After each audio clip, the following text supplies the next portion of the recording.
In today's video, I'm going to teach you how to remove flickering from video in CapCut. Flicker can be really distracting, whether it's from mixed lighting or camera settings, and cleaning it up can instantly make your footage look more professional. I'll walk you through the process clearly, step by step, so you can follow along with confidence. Start by opening CapCut on your computer. Once the editor is open, look to the left sidebar and click Import to bring your video into the project. This simply adds your clip to the media library so you can work with it.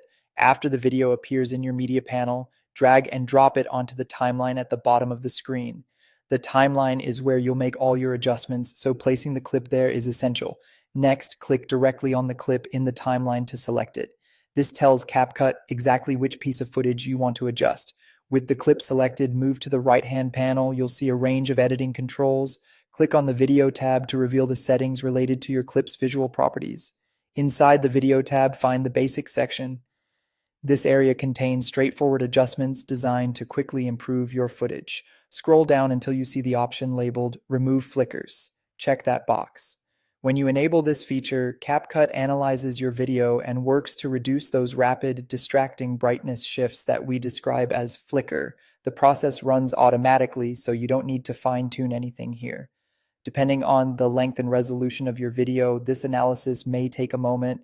That's normal. Let the software complete its work so you get the best result. When the processing finishes, press the play button in the preview window to watch your clip back. Look for smoother, more consistent lighting across the frame. If the flicker was subtle, you might notice the improvement most in areas with solid colors or steady lighting like walls, skies, or skin tones. By following these steps, you've addressed one of the most common visual distractions and made your video easier to watch. Keep practicing with CapCut's interface so these tools feel familiar. As you build experience, you'll get faster at identifying problems and applying the right fixes, which helps you deliver cleaner, more polished results. That's it for this tutorial. If you found it helpful, don't forget to like this video and subscribe to the channel for more CapCut tips and tutorials. Thanks for watching, and I'll see you in the next one.